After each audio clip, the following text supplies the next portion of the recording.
Этим моментом, думаю, да, скажем так, понятно более-менее, что вот эти вот все приметы, то есть их не нужно вообще никогда в расклад брать.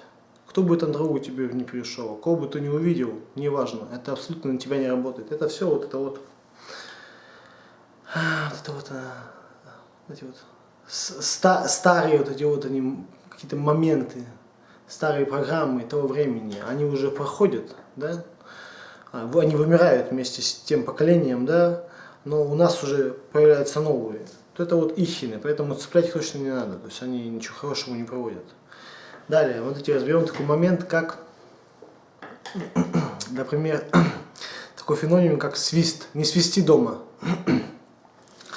Вот здесь все несет вообще обратную сторону. Смотрите, что такое свист? То есть, да, мы же все понимаем, да, кто в школе там учился и кто не учился, что все есть там энергия, да, есть вибрация, да, то есть, по сути, как выглядит голос, скажем так, в другом проявлении, да, то есть некие волны, да, то есть как выглядит Wi-Fi, некоторые волны, то есть ты не видишь Wi-Fi, но ты видишь не волны, не видишь, то есть, ну, они волнами доходят, да, то есть ты их не видишь, но они есть, как бы, да, допустим, ты поставил Wi-Fi, а у тебя на весь дом работает, у меня стоит Wi-Fi, да, у меня 200 квадратных метров дом, и он у меня на весь дом работает.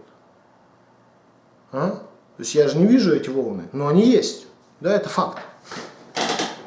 Вот, допустим, голос, он имеет примерно ту же структуру, он тоже идет некой вибрацией.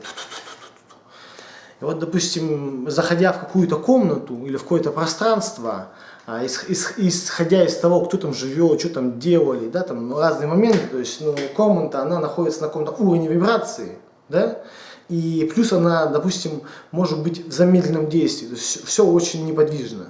И когда, допустим, ты заходишь и издаешь жесткий звук, что делают волны? Волны, они вот так идут и начинают раскидывать все. То есть они фактически приводит комнату в движение, понимаете? Тем самым вибрация как таковая из мрачной, она возрастает более высшую, поэтому там дети, когда дома орут, там, да, вау, все там, кажется, что больше радости, лучшая атмосфера. Вот я, допустим, у меня есть такой то ли талант, то ли скилл, то ли я как-то это понимаю, вот я раньше его не замечал, но потом я его сформулировал для себя. То есть я, когда прихожу в такие места, где вот люди, скажем так, ну, скажем так, более, скажем так, низкой вибрации, чем я, то я начинаю вести себя, ну, как бы не то чтобы неуважительно, нет, я могу, как бы, громко засмеяться, поняли, я могу громко разговаривать, и, допустим, у меня будет Кента, он мне постоянно там, потише, потише, там, потише, то есть вот у него вообще двигаться было дома нельзя, то есть понял, я к чему там встану, хочу показать ему удар, там, поняли, там, он так, тихо, сядь, там, не топай, там, поняли, то есть почему он так реагировал на меня, это реагировал не он, а демоны внутри него, поняли, он думал, что это его мысли, но это были не его мысли, потому что демонам не нравится та атмосфера, которую создаю я, конкретно вот этим вот, понял? Потому что я слишком вибрационную ее делаю, слишком активную. А им нравится вон та, вот такая спокойная, мрачная, тихо там, тихо нахуй, живите, блядь, там. Поняли? Поэтому они начинали на меня скалиться. У него такие претензии ко мне, местами глупые были. Я не понимал, почему он так ведет себя. И вот сейчас только спустя долгое время я понял его. Поэтому вот и все. До скорого.